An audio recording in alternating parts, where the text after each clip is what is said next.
That intense, almost uncontrollable urge for something sweet hits again. You fight it, you give in, you feel guilty. What if I told you that craving isn't a sign of weak willpower, but a sophisticated message from your body trying to tell you something vital? Forget fighting your cravings. Today, we learn to decode them. Stay tuned because understanding the science behind why you crave sugar is the key to finally mastering it. Welcome to Wellness Waves. Dr. Petrova, that battle with sugar cravings feels so primal, so frustrating. One minute I'm fine, the next I'd wrestle a bear for a cookie. And the guilt afterwards, it feels like a constant cycle of failure. Saying it's a message changes everything. It absolutely does, Ben. For too long, we framed cravings, especially sugar cravings, as a moral failing, a lack of discipline. But that's an outdated and frankly unhelpful perspective. Cravings are complex biological and psychological signals. Your body isn't trying to sabotage you, it's often trying to communicate a need for energy, for nutrients, for comfort, or even reacting to signals from your gut microbiome. So instead of white-knuckling it and just resisting, we should be asking, okay, body, what are you really trying to tell me right now? Precisely. That shift in perspective is the first step towards empowerment. Fighting a craving often makes it stronger, the classic "don't think of a pink elephant" scenario. Understanding the driver behind the craving allows you to address the root cause, making the urge naturally diminish. Okay, I'm ready to become a craving detective. Where do we start? What are the biggest triggers that send these messages? We can broadly categorize them. Physiologically, the most immediate driver is often unstable blood sugar. We touched on this regarding the 3 p.m. slump. That roller coaster of spikes and crashes directly triggers cravings for quick energy, which usually means sugar. Psychologically, stress and emotions play a massive role. When stressed, our body releases cortisol, which increases appetite and drives cravings for high-fat, high-sugar comfort foods. We also form strong habits and associations, always needing dessert after dinner, reaching for sweets when bored or sad. And then there are deeper physiological signals like nutrient deficiencies and even the fascinating influence of our gut microbiome. Wow, it's way more complex than just, I like sugar. It's like a web of interconnected factors. Let's start untangling that web. Let's decode the 5 most common messages your body sends via sugar cravings. Signal number 1, the Energy SOS, unstable blood sugar. This is the most direct link. Like that 3 p.m. crash we talked about. Your blood sugar plummets and your brain screams for the fastest fuel source available, sugar. Exactly. If your craving hits mid-morning or mid-afternoon, feels urgent, and is often accompanied by fatigue, irritability, or difficulty concentrating, it's likely a blood sugar crash. The message isn't really, I need sugar, it's, I need stable energy now. The fix? Implement those blood sugar balancing strategies we discussed previously. Prioritize protein, fat, and fiber at meals. Avoid naked carbs, and choose balanced snacks if needed. Address the stability and the SOS signal fades. Signal number 2, the stress signal. Cortisol calling for comfort. Had a stressful day? Facing a deadline? Feeling overwhelmed? Notice how the urge for cookies, ice cream, or chocolate intensifies? Absolutely. Stress eating is definitely a thing. Why does stress make us crave sweets, specifically? When you're stressed, your body releases cortisol. Cortisol signals the body to replenish energy stores after a perceived threat, even if it's just an email. Historically, the quickest energy source was sugar. Furthermore, these high-sugar, high-fat foods trigger the release of dopamine and opioids in the brain's reward center, temporarily soothing the stress response. It becomes a learned coping mechanism. The message? I need comfort and quick energy to deal with the stress. The fix? Address the stress, not just the craving. Implement stress reduction techniques, deep breathing, a short walk, mindfulness, talking to a friend. Find healthier ways to self-soothe. Okay, energy crashes and stress. What about deeper physical needs? You mentioned nutrient deficiencies. Signal number 3, the nutrient gap, missing minerals. Sometimes a persistent sugar craving can indicate your body is lacking specific micronutrients essential for energy metabolism and blood sugar regulation. Key players include magnesium, crucial for insulin sensitivity and over 300 enzyme reactions, including energy production.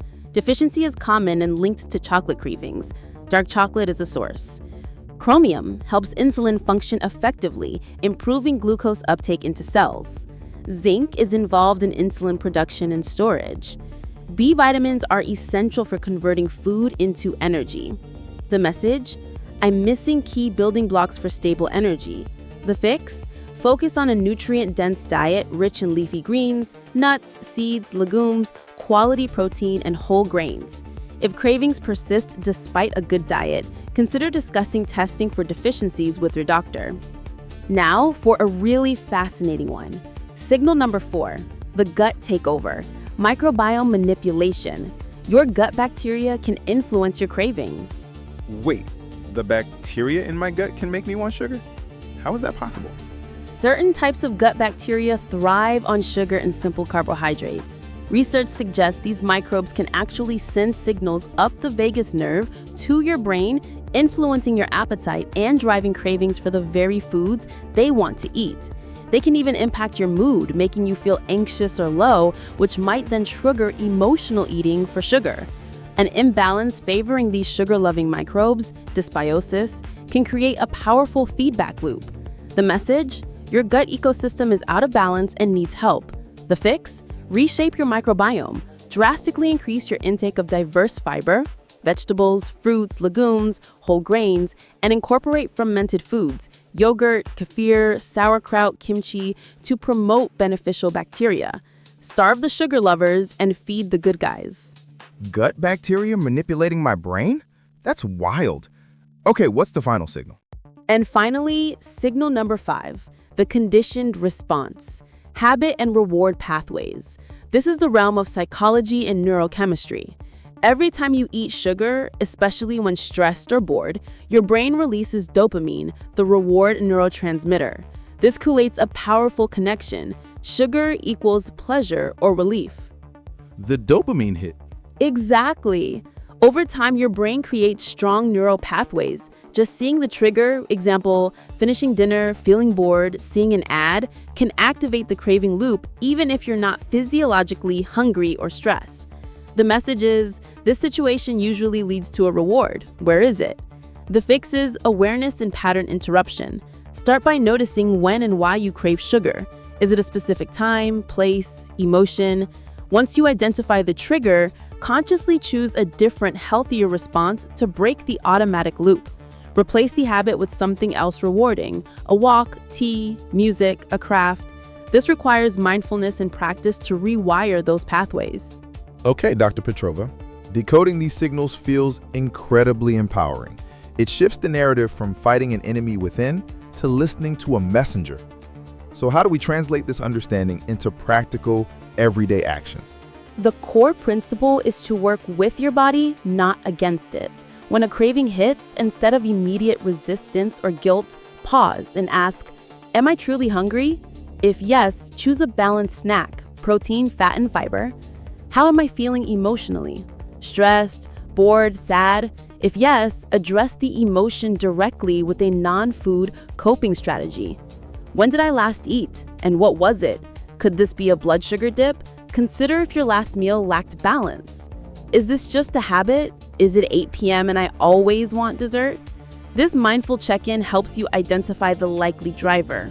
So it's about becoming aware of the context, not just the craving itself. Exactly. Then you can respond appropriately. Hydrate first. Sometimes thirst is mistaken for hunger or cravings. Drink a large glass of water and wait 10 to 15 minutes. Choose healthier swaps if needed. If you decide to want something sweet after checking in, opt for nutrient-dense options, fruit with nut butter, Greek yogurt with berries, a square of dark chocolate, 70% plus cacao for magnesium, or dates with walnuts. These provide sweetness with fiber, fat, or protein to buffer blood sugar. Practice mindful indulgence. If you choose to have the treat, do so mindfully. Sit down, savor it slowly without guilt or distraction. Often, a small amount enjoyed fully is more satisfying than a large amount eaten mindlessly. Focus on nutrient density overall. Prioritize whole, unprocessed foods throughout the day to support gut health and address potential deficiencies. Cultivate self-compassion. You won't be perfect. If you give in to a craving, acknowledge it without judgment and simply aim to make a more aligned choice next time. Guilt often triggers more cravings. This feels so much more sustainable and kind than just trying to banish sugar completely. It's about understanding, responding wisely, and being compassionate. That is the essence of mindful eating and truly working with your body's incredible signaling system.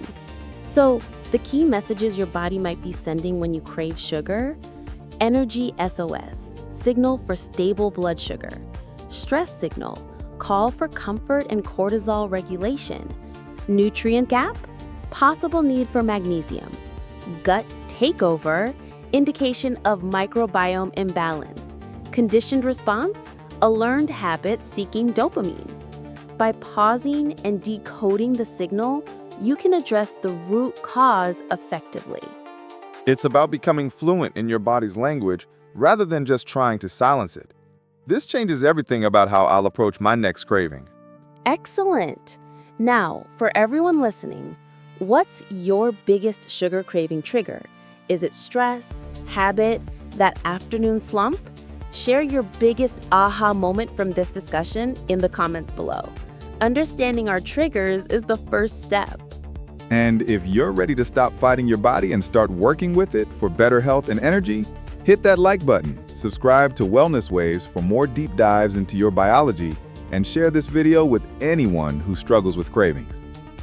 Next week, we're exploring the surprising impact of morning sunlight on your metabolism and sleep. You won't want to miss it. Thank you for tuning in.